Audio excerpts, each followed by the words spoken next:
So welcome to my channel Nilabja sir English research and development. এটা আমার YouTube channel. আর তোমরা আমার 0 to হিরো ব্যাচে হিরো যে আমার প্লেলিস্ট রয়েছে,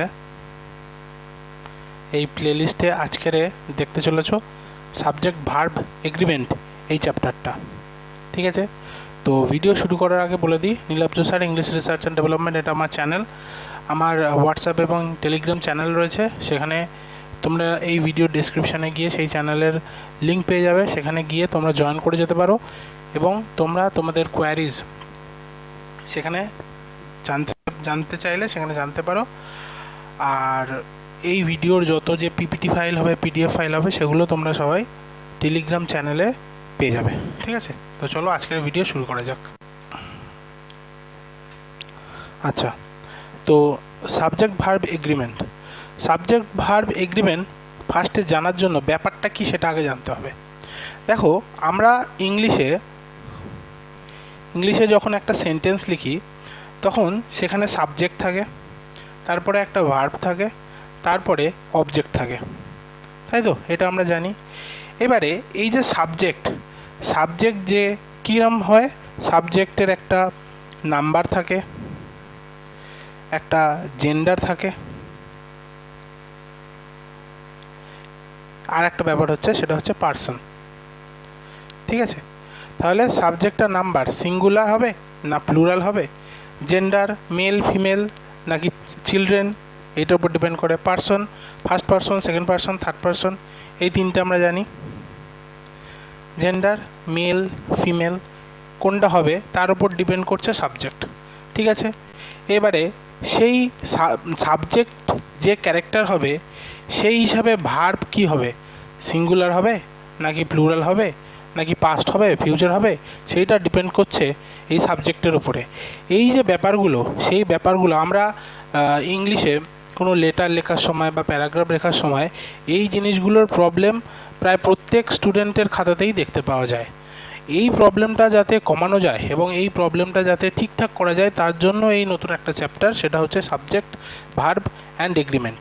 এটা ছোট থেকে বড়, বাচ্চা থেকে বুড়ো, প্রত্যেকেরই এই যে চ্যাপ্টারটা খুবই প্রয়োজন। তার কারণ আজকের ডেটে ইংলিশ লেখার ক্ষেত্রে যদি সাবজেক্টের পরে সাবজেক্টটা কীরকম হবে এবং তার সাথে রিলেটেড ভার্বটা কী হবে সেইটা যদি না জানা থাকে, তাহলে একটা ইংলিশ লেখা খুবই কষ্টের ব্যাপার। তো চলো এবারে জানা যাক। তো এটা ফার্স্টে জানলাম যে সাবজেক্ট হলো, তারপরে তার সাথে ভার্ব হলো এবং অবজেক্ট হলো, কোনটা কীরকম হবে সেটা দেখব। এবারে দেখো, এই যে সেন্টেন্সের মধ্যে যে সাবজেক্ট থাকে, সাবজেক্ট সবসময় কোন পার্টস অফ স্পিচে হয় এটা হবে নাউন অথবা প্রোনাউন। নাউন বা প্রোনাউন বাদে কোনো কিছু কিন্তু সাবজেক্ট হতে পারবে না। কোনো একটা ভার্ব পার্টস অফ স্পিচ কি সাবজেক্ট হতে পারে না। কোনো একটা অ্যাডজেক্টিভ কি সাবজেক্ট হতে পারবে না।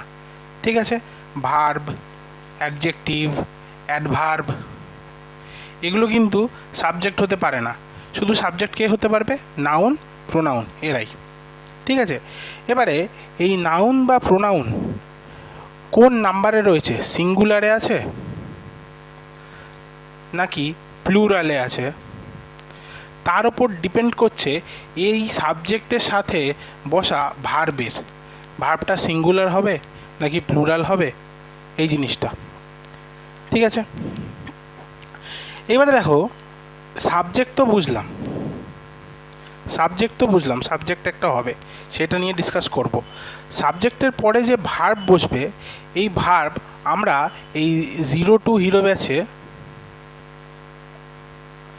ভার্বের ক্লাস করতে গিয়ে শিখেছি যে ভার্বের কটা রূপ, ভার্বের 5টা পার্ট।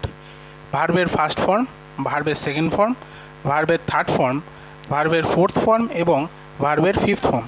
মনে রাখবে, আমরা ছোট থেকে জেনে আসছি যে ভার্বের 3টে ফর্ম। এটা কিন্তু এখন আজকের বয়সে এসে দাঁড়িয়ে 3টে ফর্ম করে মনে রাখলে হবে না, ভার্বের 5টা ফর্ম, এইটা মনে রাখতে হবে। এবারে বলে তো দিলাম 5টা ফর্ম কি কি। ধরো একটা নর্মাল একটা ভার্বকে ধরছি, ধরো গো মানে বাংলায় আমরা কি জানি? গো মানে হচ্ছে যাওয়া বোঝায়, তাই তো? এবার গো এই ভার্বের 5টা রূপ কীরকম দেখো। আচ্ছা, 5টা রূপ দেখার আগে এইটা বলে দিই, ভার্বের ফার্স্ট ফর্ম যেটা, সেটা সবসময়ের জন্য কিন্তু প্লুরাল হয়। এক্সাম্পল দিয়ে আমি বুঝিয়ে দেবো, বেশি ঘাবড়ানোর কিছু ব্যাপার নেই, আমি সবই বুঝিয়ে দেবো। তাহলে ভার্বের ফার্স্ট ফর্মটা কী হয়? প্লুরাল। আর ভার্বের এই যে ফিফথ ফর্ম, সেটা হয় সিঙ্গুলার। কীরকম কি সেটা দেখিয়ে দিচ্ছি। দেখো, গো এই ভার্বটাকে আমরা ধরেছি, তাহলে ভার্বের ফার্স্ট ফর্মে বসবে গো। ভার্বের সেকেন্ড ফর্ম হচ্ছে পাস্ট ফর্ম যেটা, আর ভার্বের ফার্স্ট ফর্ম হচ্ছে সিম্পল প্রেজেন্ট টেন্সে ভার্বের যে ফর্মটা হয়। আর ভার্বের সেকেন্ড ফর্মটা হচ্ছে পাস্ট, সিম্পল পাস্ট যেটা। গো এর গো এর পাস্ট টেন্স কি? গো এর পাস্ট টেন্স ওয়েন্ট। আর ভার্বের থার্ড ফর্ম কি হবে? এটা হবে পাস্ট পার্টিসিপল ফর্ম।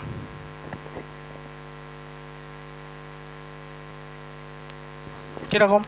গো, ওয়েন্ট, গন হলো। ভার্বের ফোর্থ ফর্মটা কি? ভার্বের ফোর্থ ফর্ম হচ্ছে V1 প্লাস আইএনজি, মানে ভার্বের ফার্স্ট ফর্ম তার সাথে আইএনজি যুক্ত ফর্ম।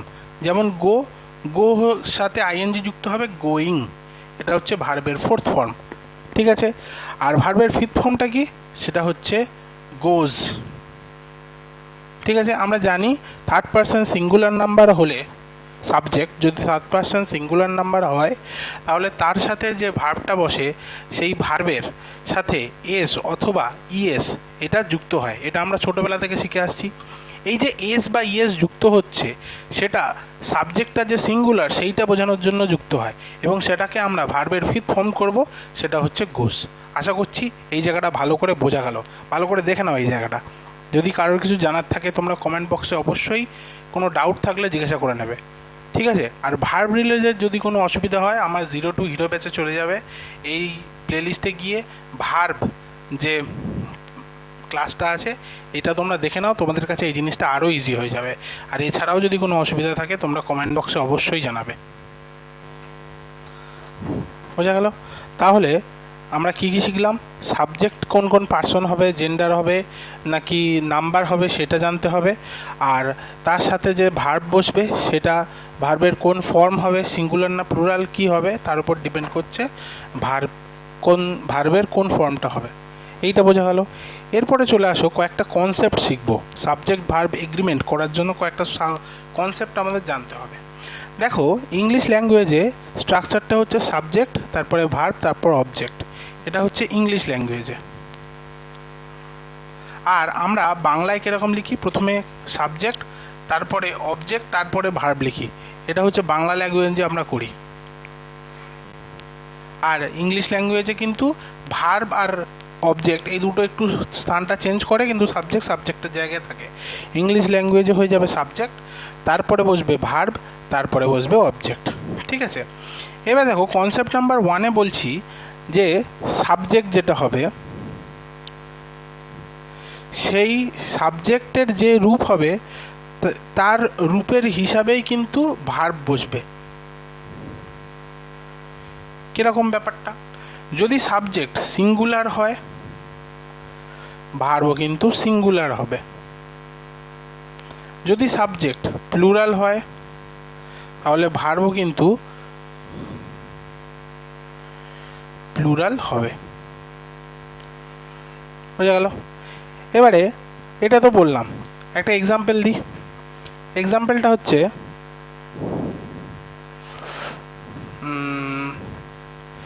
দে রাইট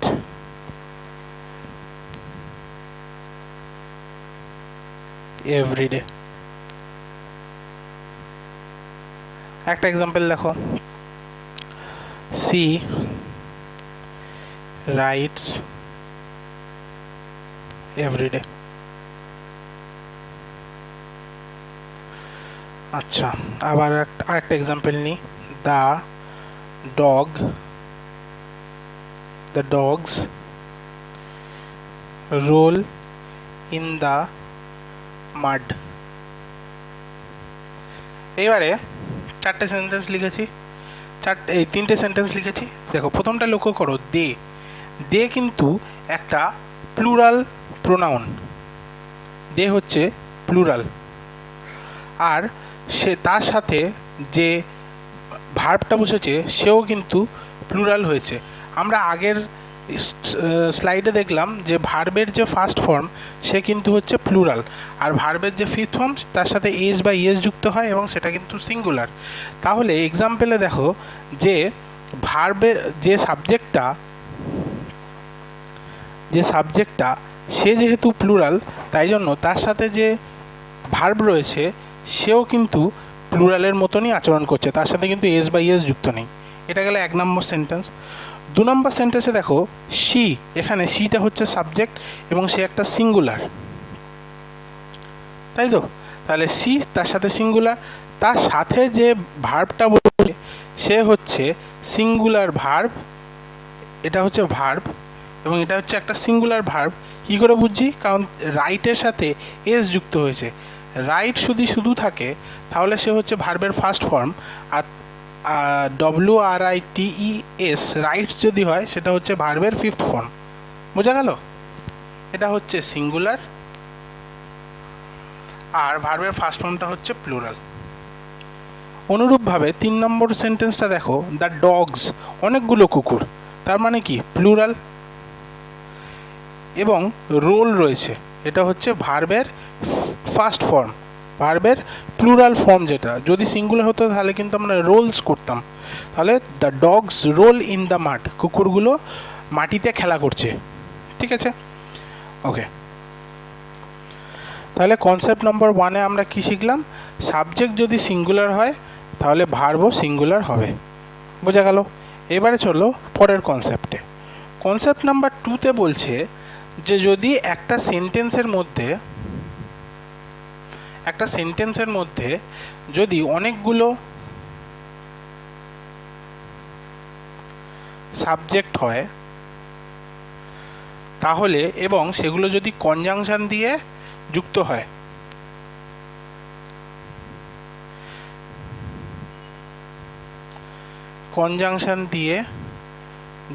হয়, তাহলে কি হবে ব্যাপারটা?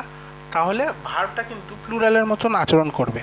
যদি সাবজেক্ট সিঙ্গুলার হয় এবং তারপরে একটা কনজাংশন দিয়ে যুক্ত হলো, তারপরে আবার একটা সাবজেক্ট হলো, এই রকম কন্ডিশন হয়, তাহলে দেখো অনেকগুলো সাবজেক্ট হচ্ছে, এরা কিন্তু আচরণ করবে প্লুরালের মতন, তাই এর পরে একটা প্লুরাল ভার্ব বসবে। ঠিক আছে, এক্সাম্পল দেখো, এক্সাম্পল দেখলে ভালো বোঝা যাবে।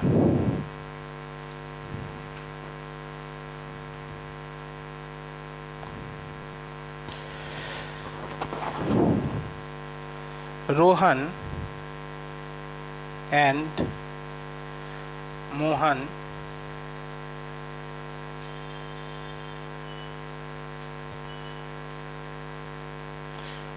and Mohan are brothers. হলো 2 নম্বর sentence, time and tide wait for none। কি হলো ব্যাপারটা লক্ষ্য করো। রোহান একটা ইউনিট, মোহান একটা ইউনিট, দুটো ইউনিট একটা কনজাংশন অ্যান্ডের মাধ্যমে কানেক্ট করেছে, করে প্লুরাল সেন্স তৈরি করছে, তাই জন্য এরপরে যে ভার্বটা হয়েছে সে একটা প্লুরাল ভার্ব বসেছে। আমরা জানি অ্যাম, ইজ, আর, এই তিনটে হচ্ছে বি ভার্ব, যার মধ্যে অ্যাম আর ইজ এরা হচ্ছে সিঙ্গুলার এবং আরটা হচ্ছে প্লুরাল। বোঝা গেল? তাহলে Rohan and Mohan are brothers, দুটো সাবজেক্ট একটা কনজাংশনের সাথে যুক্ত হয়ে প্লুরাল সেন্স তৈরি করেছে বলে ভার্বটাও প্লুরাল হলো। এটা গেল 1 নম্বর। 2 নম্বরটা দেখো, time and tide wait for none. Time একটা ইউনিট, টাইড একটা ইউনিট, দুটো একসাথে বসে একটা কনজাংশন অ্যান্ডের সাথে যুক্ত হয়ে দুটো ইউনিট তৈরি করেছে, তার মানে কি plural.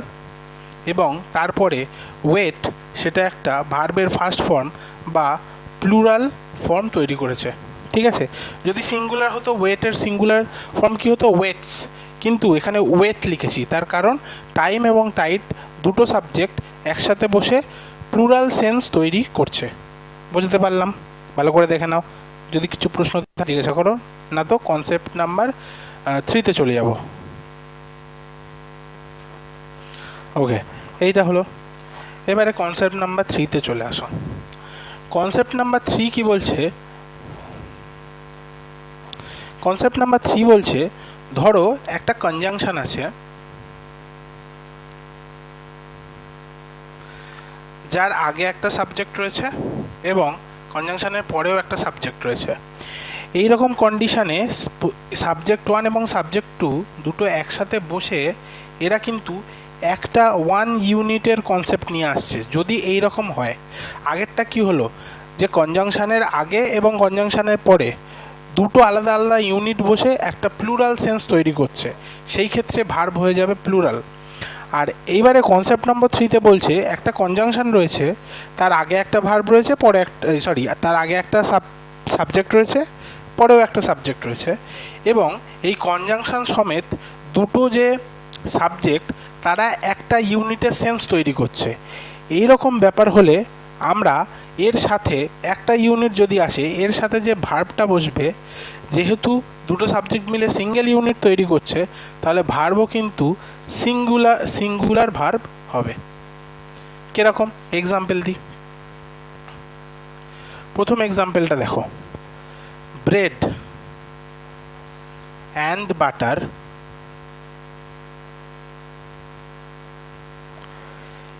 is a healthy breakfast.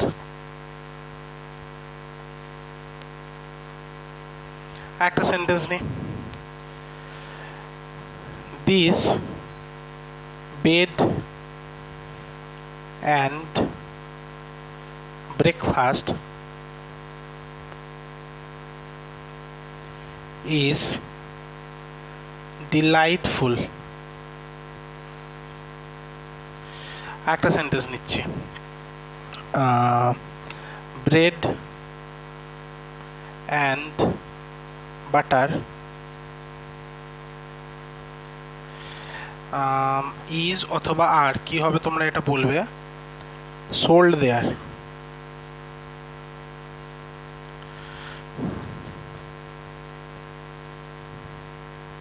লক্ষ্য করো, প্রথম যে সেন্টেন্সটা রয়েছে ব্রেড অ্যান্ড বাটার, আমরা জানি যে রুটির সাথে মাখন মিশিয়ে এক ধরনের ইংলিশ খাবার তৈরি হয়, যেটা হচ্ছে একটা হেলদি ব্রেকফাস্ট।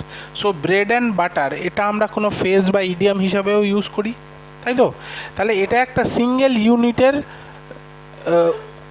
সিঙ্গেল ইউনিটের মতন কনসেপ্ট আইডিয়া দিচ্ছে, ঠিক আছে? কোথাও দেখেছো যে কোনো একটা দোকানে ব্রেড আলাদা খুলে বিক্রি হচ্ছে এবং তার পাশে আর একটা দোকানে বাটার খুলে আলাদা চামচে করে বিক্রি হচ্ছে? তুমি গিয়ে একটা দোকান থেকে ব্রেড নিলে, একটা দোকান থেকে বাটার, তার কাছ থেকে 2 টাকার বাটার চেয়ে নিয়ে মাখিয়ে খাচ্ছ, এই যেমন জিনিস হয় কি? হয় না। হয় কি, কোনো একটা টোস্ট তৈরি হয়, যে ব্রেড অ্যান্ড বাটার যেটা, সেটা তৈরি হয়, কেউ একজন বানিয়ে ব্রেড কিনে বাটার কিনে তৈরি করে বিক্রি করছে। তাহলে কি সেটা একটা সিঙ্গেল ইউনিট?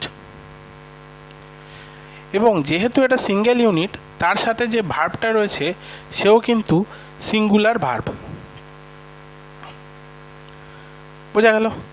এটা গেল একের সেন্টেন্স। 2 নম্বর সেন্টেন্সটা দেখো, this bed and breakfast is delightful. দেখো আমরা এখন যারা ঘুরতে যাও তারা জানবে, কোথাও ঘুরতে গেলে হোটেলগুলো একটা কনসেপ্ট এনেছে যে তোমার থাকাও ফ্রি, তোমার যে থাকা সারাদিনের থাকা, তার সাথে সকালের ব্রেকফাস্টটা ফ্রি।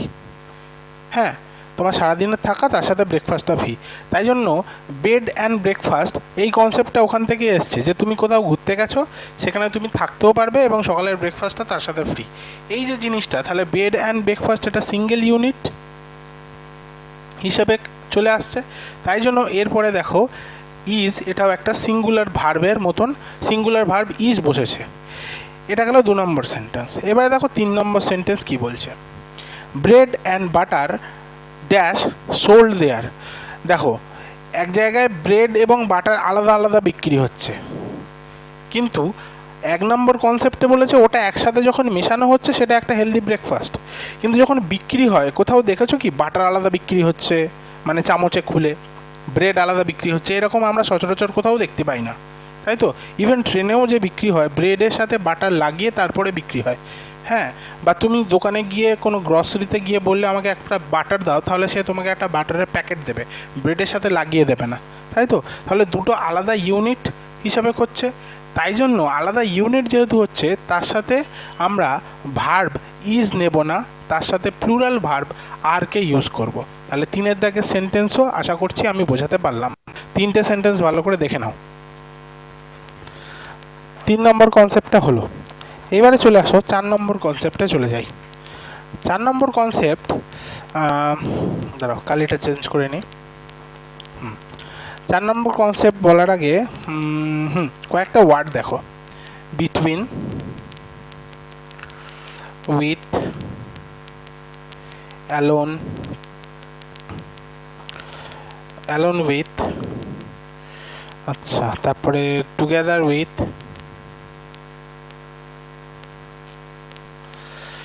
আচ্ছা, ইনক্লুডিং, তারপরে আসো এক্সক্লুডিং, তারপরে আসো লাইক, তারপরে আসো আনলাইক, তারপরে ফলোড বাই,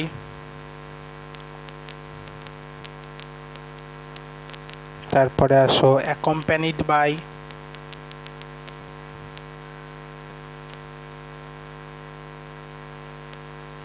তারপরে আসো in addition two,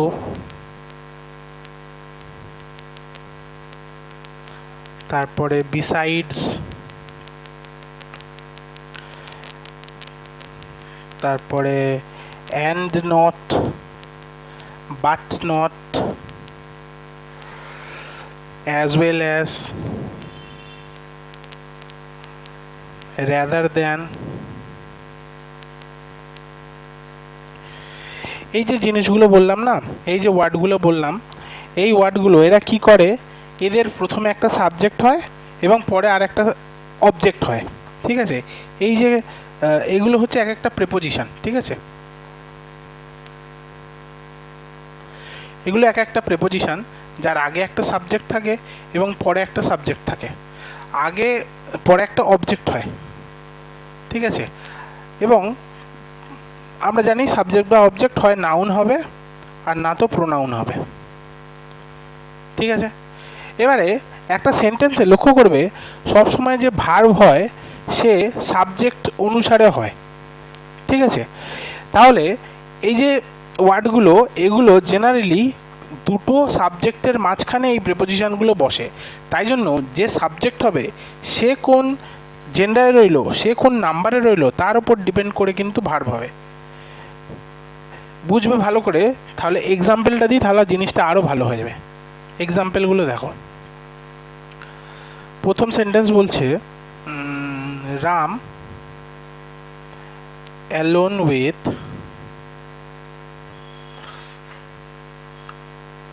his friends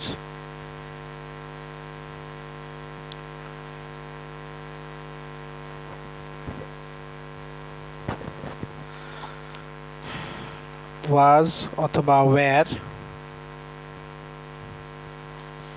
arrested by the police during the raid। এটা একটা সেন্টেন্স হলো। একটা সেন্টেন্স লিখি, দ্য পলিটিশিয়ান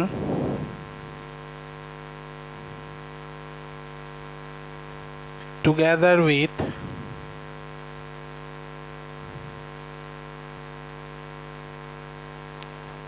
his journalist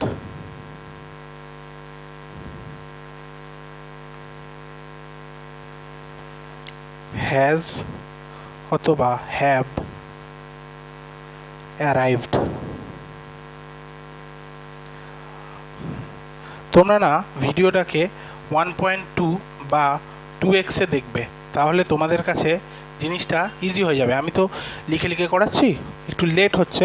তোমরা যদি 1.2 বা 2x-এ গিয়ে করো তাহলে তোমাদের কাছে জিনিসটা বুঝতে সুবিধা হবে। আর একটা সেন্টেন্স নিচ্ছি, সেটা হচ্ছে কিনে যায় ওকে, অ্যাজ ওয়েল অ্যাজ দিয়ে একটা করি। নমিতা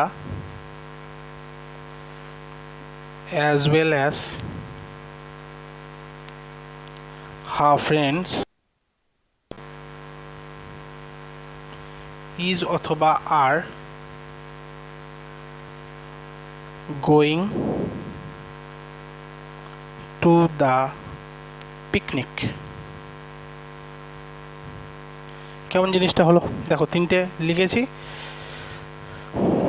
দেখো, প্রথম সেন্টেন্সে রাম অ্যালোন উইথ, সেকেন্ড সেন্টেন্সে পলিটিশিয়ান টুগেদার উইথ, 3 নম্বর সেন্টেন্সে নমিতা অ্যাজ ওয়েল অ্যাজ।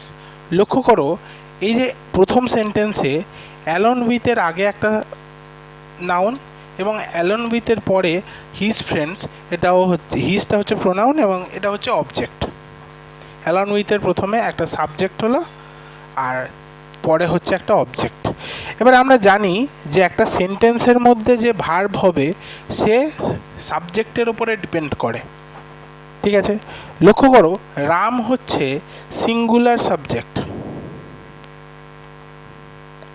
তাহলে ভার্ব কি হওয়া উচিত? সিঙ্গুলার। ওয়াজ হবে, ওয়্যার কিন্তু হবে না। তাহলে এক নম্বর সেন্টেন্সটা সঠিক উত্তর কি হবে? Ram along with his friends arrested by the police during the raid. Were কিন্তু হবে না, ওয়াজ হবে। কেন? ওয়াজ হচ্ছে সাবজেক্ট হিসাবে বসবে। 2 নম্বর সেন্টেন্সে দেখো, দ্য পলিটিশিয়ান, বানান ভুল লিখেছি, politician CION together with his journalist. দেখো, টুগেদার উইথ এটা একটা প্রিপোজিশন, যার ঠিক আগে একটা সাবজেক্ট রয়েছে এবং তার ঠিক পরে একটা অবজেক্ট হয়েছে। আমরা কোনো সেন্টেন্সে কি এমন দেখেছি যে ভার্ব অবজেক্টিভ হিসাবে বসে? সেটা নিশ্চয়ই বসে না, সাবজেক্টের হিসাবেই হয়। তাহলে পলিটিশিয়ান হচ্ছে সিঙ্গুলারের নাম্বার, তাই জন্য ভার্বও তার সাথে হ্যাজ হবে, হ্যাভ হবে না। হ্যাভ সিঙ্গুলার, ভার্ব বসবে। বোঝাতে পারলাম? তাহলে the politician together with his journalist has arrived. বোঝা গেল? 3 নম্বর সেন্টেন্সে দেখো, Namita as well as her friends. লক্ষ্য করো, অবজেক্ট যেটা আছে সে কিন্তু প্লুরাল, তা সত্ত্বেও এরপরে আমরা ইজ নেব। কেন? কারণ অ্যাজ ওয়েল অ্যাজ এর আগে যে সাবজেক্ট রয়েছে নমিতা, সে হচ্ছে সিঙ্গুলার, তাই জন্য ইজ হবে, আর হবে না। বোঝা গেল? তাহলে Namita as well as her friends is going to the picnic হলো।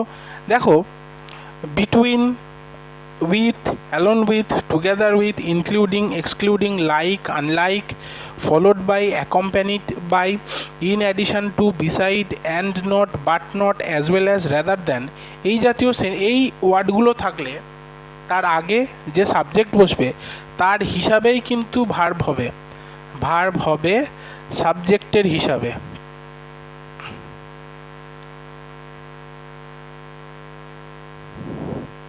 বুঝতে পারলাম? চলো এটা এক্সাম্পলগুলো দেখে নাও একবার ঝপ করে, তারপরে কনসেপ্ট নাম্বার 5-এ যাব।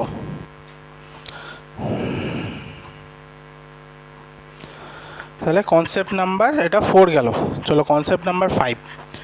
আচ্ছা, কনসেপ্ট নাম্বার 5-এ ফার্স্টে দুটো এক্সাম্পল দিই। হ্যাঁ, প্রথমে দেখো একটা সেন্টেন্স লিখছি, দেয়ার ইজ লিটল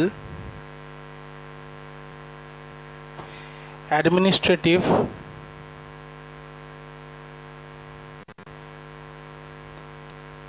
support। একটা সেন্টেন্স দেখো,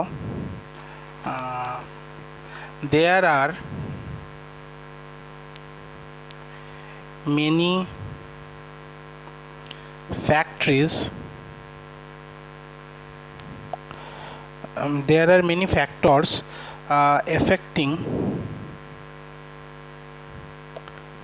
teacher retention। লক্ষ্য করো, প্রথম সেন্টেন্সটা লক্ষ্য করো, দেয়ারের পরে ইজ লিখেছি, দ্বিতীয় সেন্টেন্সে দেয়ারের পরে আর লিখেছি। তাহলে এই দেয়ারের পরে আমরা ইজ অথবা আর কেন বসাচ্ছি? লক্ষ্য করো, আচ্ছা পরে সাইড নি, দেখো দেয়ার, দেয়ার এটা কি? এটা একটা প্রোনাউন।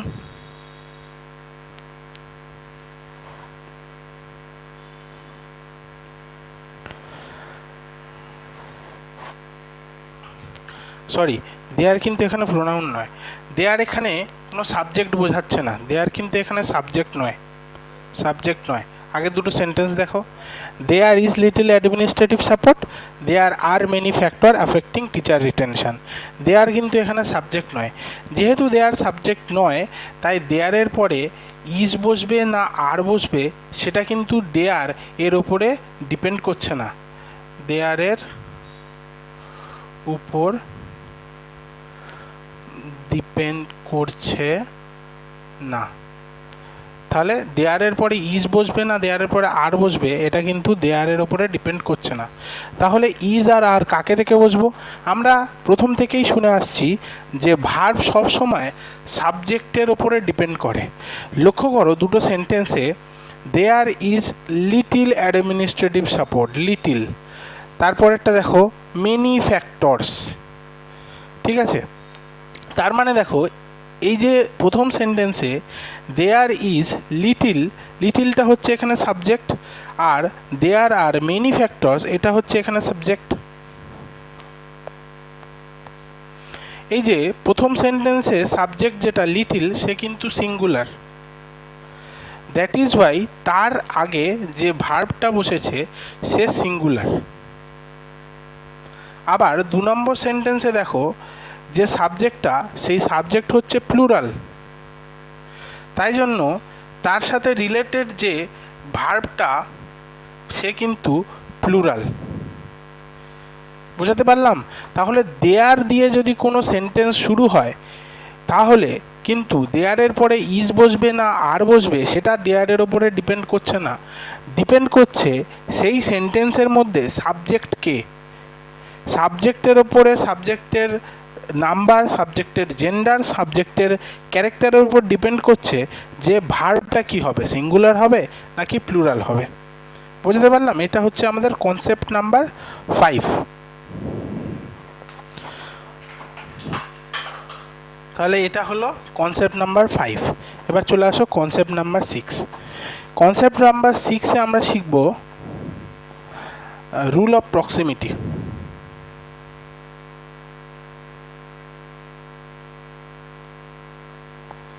রুল অফ প্রক্সিমিটিটা কী জিনিস? কয়েকটা ওয়ার্ড আছে, or, nor, either or, neither নর,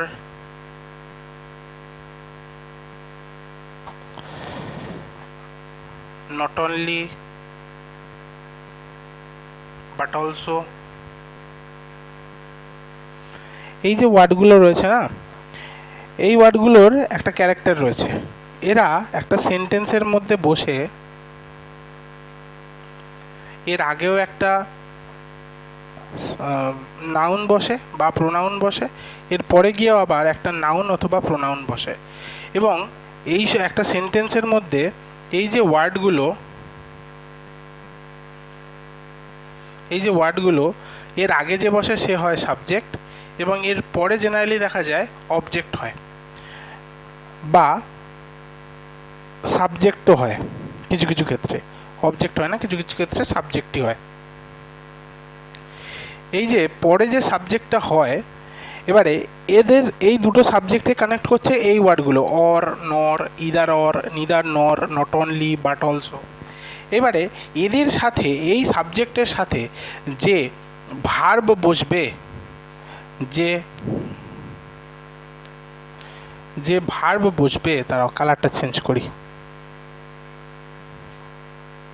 যে ভার্ব বসবে সেই ভার্ব কাকে ফলো করে সেই ভার্বটা বসবে। দেখো এই যে দুটো সাবজেক্ট রইল, ভার্বের কাছে যে সাবজেক্ট রইবে, কাছে যে সাবজেক্টটা রইবে তার জেন্ডার, তার নাম্বার, তার ক্যারেক্টারের ওপর ডিপেন্ড করে সাবজেক্টের নাম্বার বা জেন্ডার, সাবজেক্টের নাম্বার তৈরি হবে, সিঙ্গুলার হবে নাকি প্লুরাল হবে। রুল অফ প্রক্সিমিটি বললাম, এক্সাম্পল না দিলে বোঝা মুশকিল, চলো এক্সাম্পল লিখি কয়েকটা।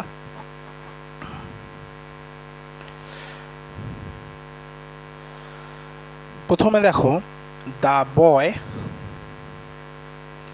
or his friends run every day. হলো, একটা সেন্টেন্স দেখো, his friends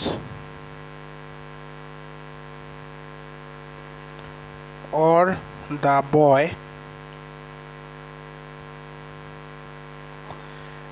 runs every day. এরপরে একটা সেন্টেন্স লিখছি, the book or the pen is in the bag.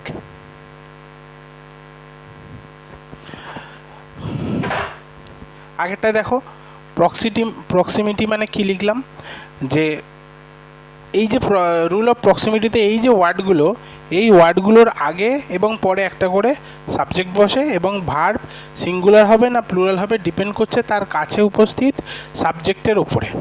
ঠিক আছে, এবারে এই যে তিনটে সেন্টেন্স লিখেছি, এই তিনটে সেন্টেন্সের মধ্যে লক্ষ্য করো, প্রথম সেন্টেন্সটা দ্য বয় এবং হিজ ফ্রেন্ডস দুটো অর এই ওয়ার্ডটা দিয়ে কানেক্ট করে আছে। ঠিক আছে, এবারে এরপরে একটা ভার্ব রয়েছে, সে হচ্ছে রান, এটা সাবজেক্ট নাম্বার 1, এটা সাবজেক্ট নাম্বার 2, আর এভরিডে এখানে কি অবজেক্ট।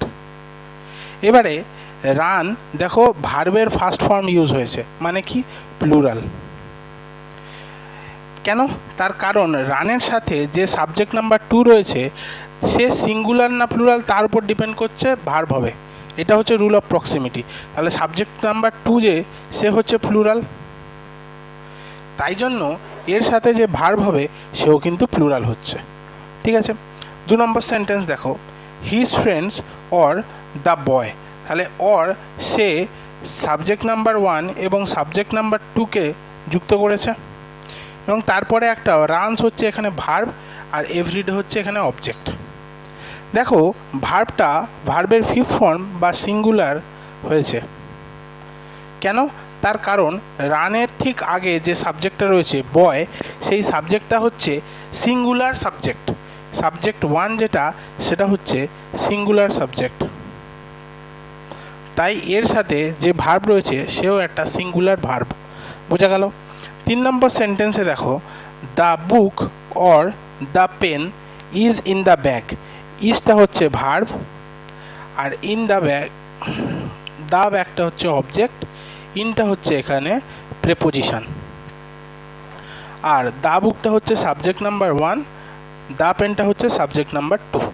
এবারে ইজ এই যে ভার্বের ঠিক কাছে দ্য পেন, এটা একটা সাবজেক্ট নাম্বার 2টা রয়েছে, এ হচ্ছে সিঙ্গুলার, তাই এর ওপর ডিপেন্ড করছে ভার্বটাও সিঙ্গুলার ভার্বই হবে।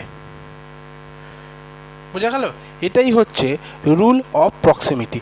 তাহলে কোন কোন ওয়ার্ড থাকলে এই জিনিসটা হবে, সেটা হচ্ছে or, nor, either or, neither nor, not only but also.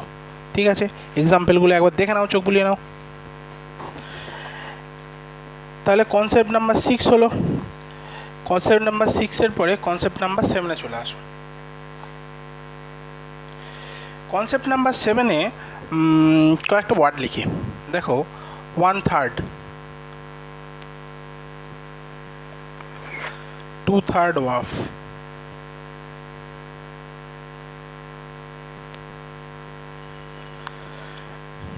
3/4 of, 20% of, most of, lots of, a lot of, some of, half of। এই যে ওয়ার্ডগুলো লিখলাম না, এগুলো ওয়ার্ড না, জেনারেলি এগুলো হচ্ছে একটা ফ্রেজ। ফ্রেজ এবং ক্লজের যে ডিফারেন্স সেটা আমরা নাউন ফার্স্ট ক্লাসেই করিয়েছিলাম। যদি মনে না থাকে ঝপ করে একবার নাউনের ক্লাসটা দেখে নিও।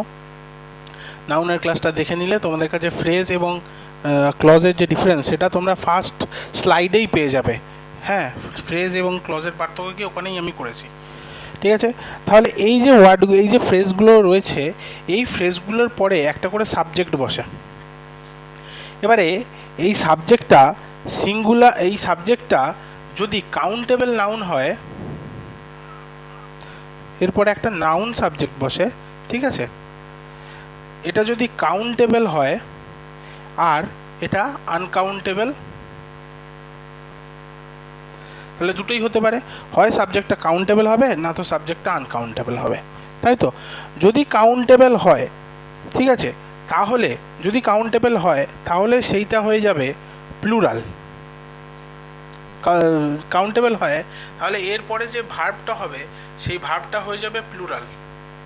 আর যদি আনকাউন্টেবল হয় তাহলে এই যে ওয়ার্ডগুলো রয়েছে, এই ফ্রেজগুলো রয়েছে, এর পরে যে ভার্বটা বসবে সেই ভার্বটা হয়ে যাবে কি সিঙ্গুলার।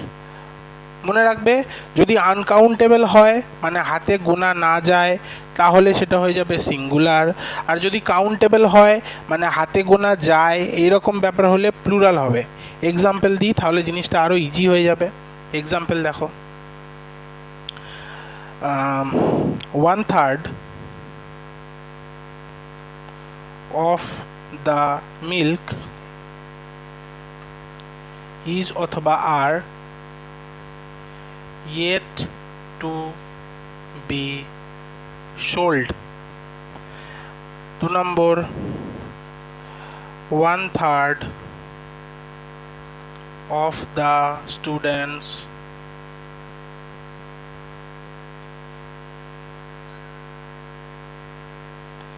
has অথবা have come। 3 নম্বর দাগে 2/3 of rice is অথবা are yet to be sold। হলো। আর একটা সেন্টেন্স দেখো, only one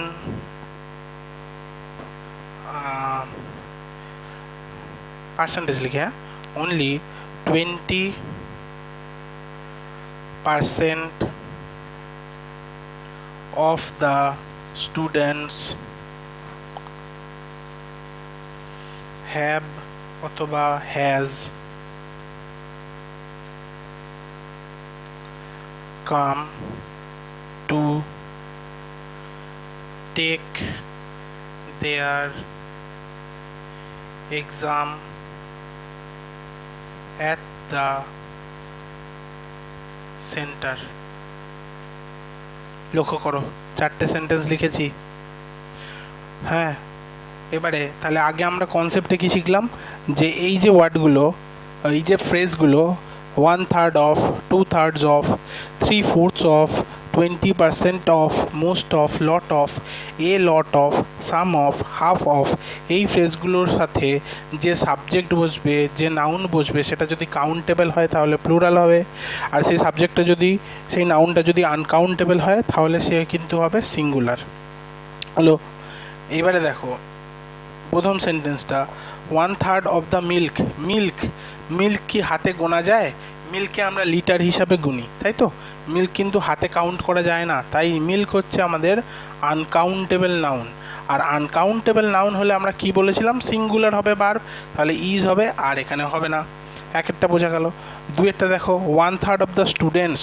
স্টুডেন্টস হচ্ছে কাউন্টেবল নাউন, যেহেতু কাউন্টেবল নাউন তাই জন্য সে হয়ে যাবে প্লুরাল, তাই হ্যাজ হবে না, হ্যাভ হবে। ঠিক আছে। 3 নম্বর সেন্টেন্সে দেখো two third of rice is অথবা are yet to be sold. Rice হচ্ছে আনকাউন্টেবল নাউন, আর আনকাউন্টেবল নাউন হলে ভার্ব হবে সিঙ্গুলার, আর হবে না। চারেরটা দেখো only 20% of the students come to take the exam at the centre. Students হচ্ছে কাউন্টেবল নাউন, আর কাউন্টেবল নাউন হলে প্লুরাল হবে, সিঙ্গুলার হবে না। তাহলে প্রথম সেন্টেন্সটা কি হলো, 1/3 of the milk is yet to be sold. দুয়েরটা হচ্ছে 1/3 of the students have come. তিনের দিকেরটা হচ্ছে 2/3 of rice is yet to be sold. চারের দিকেরটা হচ্ছে only 20% of the students have come to take exam at the centre. বোঝা গেল? বোঝাতে পারলাম? লক্ষ্য করো কি করলাম, প্রথম থেকে একবার দেখে নিই এত দূর পর্যন্ত আমরা কি করলাম। তাহলে কনসেপ্ট নম্বর 1-এ কী শিখলাম, যে সাবজেক্ট যদি সিঙ্গুলার হয় তাহলে ভার্ব সিঙ্গুলার হবে, সাবজেক্ট যদি প্লুরাল হয় তাহলে ভার্ব প্লুরাল হবে, এবং তার সাথে সাথে এটাও জানলাম যে ইংলিশ ল্যাঙ্গুয়েজে সাবজেক্টের পরে ভার্ব বসবে, তারপরে গিয়ে অবজেক্ট হবে। ঠিক আছে। আর কি শিখলাম, যে সাবজেক্টের কি হতে পারে, নাম্বার দিয়ে ডিফারেন্সিয়েট হয়, জেন্ডার দিয়ে ডিফারেন্সিয়েট হয়, পার্সন দিয়ে ডিফারেন্সিয়েট হয়, এটা শিখলাম। আচ্ছা, কনসেপ্ট নাম্বার 1 শিখলাম সাবজেক্ট যদি সিঙ্গুলার হয় ভার্ব সিঙ্গুলার, সাবজেক্ট যদি প্লুরাল ভার্ব প্লুরাল হবে। এবারে কনসেপ্ট নাম্বার 2-তে কী শিখলাম, একটা কনজাংশন দিয়ে যদি দুটো সাবজেক্ট যুক্ত থাকে এবং দুটো সাবজেক্ট যদি আলাদা আলাদা কনসেপ্ট আলাদা আলাদা আইডিয়া এনে একটা প্লুরাল সেন্স তৈরি করে, তাহলে তার সাথে যে ভার্বটা হবে সেও কিন্তু প্লুরাল ভার্ব হবে। কনসেপ্ট নাম্বার 3-তে শিখলাম যে একটা কনজাংশনের আগে এবং পরে যদি নাউন বা প্রোনাউন, নাউন জেনারেলি বসে একটা সিঙ্গেল ইউনিটের আইডিয়া নিয়ে আসে, তাহলে তার সাথে যে ভার্ব হবে সে একটা সিঙ্গুলার ভার্ব হবে। কনসেপ্ট নাম্বার 4-এ কী শিখলাম, between, with, along with, together with, including, excluding, like, unlike, followed by, accomplished by, in addition to, beside, and not, but not, as well as, rather than, এই জাতীয় phrase বা word যদি থাকে তাহলে এর সাথে এর আগে একটা সাবজেক্ট এবং এর পরে অবজেক্ট থাকে, তাহলে যে ভার্বটা হবে সে সাবজেক্টের ক্যারেক্টারের উপর ডিপেন্ড করে হবে। ঠিক আছে, ওয়ার্ডগুলো বা ফ্রেজগুলো মনে রাখবে। এটা আমরা কনসেপ্ট 4-এ শিখলাম। কনসেপ্ট 4 এক্সাম্পল দেখলাম। কনসেপ্ট 5-এ আমরা শিখলাম যে দেয়ার দিয়ে যদি কোনো সেন্টেন্স তৈরি হয় তাহলে দেয়ারের ওপরে ইজ বা আর, মানে দেয়ারের পরে যে ভার্বটা বসবে সে সিঙ্গুলার হবে বা প্লুরাল হবে সেটা দেয়ারের ওপর ডিপেন্ড করে না, কারণ দেয়ার একটা সাবজেক্ট নয়। তাহলে দেয়ার তারপরে যে ভার্ব থাকবে তারপরে যে সাবজেক্ট বসবে সেই সাবজেক্ট সিঙ্গুলার না প্লুরাল তার উপর ডিপেন্ড করছে এই সাবজেক্টের আগে বসা যে ভার্বটা সে সিঙ্গুলার হবে নাকি প্লুরাল হবে। এখানে 5 নম্বর কনসেপ্টের এক্সাম্পল দিয়ে আমি জিনিসটাকে বুঝিয়ে দিয়েছি। 6 নম্বর কনসেপ্টে আমরা শিখলাম রুল অফ প্রক্সিমিটি, যেখানে দেখতে পাচ্ছি or, not, either or, neither nor, not only but also, এই জাতীয় ওয়ার্ড বা ফ্রেজ যদি থাকে, এই জাতীয় ওয়ার্ড বা ফ্রেজ থাকলে তার আগে এবং পরে একটা করে সাবজেক্ট হয়, এবং এর সাথে এই সেন্টেন্সে যে ভার্ব হবে সেই ভার্বটা সেই ভার্বের কাছে অবস্থিত সাবজেক্ট, সেই সাবজেক্টটা সিঙ্গুলার না প্লুরাল তার উপর ডিপেন্ড করছে ভার্বটা সিঙ্গুলার হবে না প্লুরাল হবে। আর রুল অফ প্রক্সিমিটির এক্সাম্পল দিয়েও আমরা ব্যাপারটা বুঝেছি। আর 7 নম্বর কনসেপ্টে আমরা শিখলাম কি, 1 of the, 2/3 of, 3/4 of, 20%, most of, lots of, a lot of, some of, half of, এই জাতীয় ফ্রেজ থাকলে এর পরে যে নাউন বসবে, যে সাবজেক্ট নাউন বসবে সেটা যদি কাউন্টেবল হয় তাহলে ভার্ব হবে প্লুরাল, আর সেই সাবজেক্টটা যদি আনকাউন্টেবল হবে তাহলে তার ভার্ব হবে সিঙ্গুলার, এবং তার এক্সাম্পল দিয়ে টোটাল ব্যাপারটা আমরা বুঝেছি। বোঝা গেল? এবারে আজকের এই যে সাবজেক্ট ভার্ব এগ্রিমেন্ট তার কনসেপ্ট, সেই চ্যাপ্টারের এই 7টা কনসেপ্ট রয়েছে, এর বাইরে আর কিছু নেই। এর বাইরে থেকে কম্পিটিটিভ এক্সামে আর সাবজেক্ট ভার্ব অবজেক্টে এর বাইরে কিছু হয় না। ঠিক আছে, এবারে এই যে পিপিটিটা, সেই পিপিটিটা যদি তোমরা পেতে চাও তাহলে আমার টেলিগ্রাম চ্যানেলে চলে যাবে, লিঙ্ক তোমরা ডেসক্রিপশানে পেয়ে যাবে, সেখানে গিয়ে তোমরা এই পিপিটিটা ডাউনলোড করে নিতে পারো এবং রিভিশন করতে তোমাদের সুবিধা হবে, এবং ভিডিওটা দেখলে তোমাদের এমনি তোমরা রিভিশন করে নিতে পারবে। ঠিক আছে, তো চ্যানেলটা সাবস্ক্রাইব করো, প্রচুর শেয়ার করো। ঠিক আছে, চলো টাটা।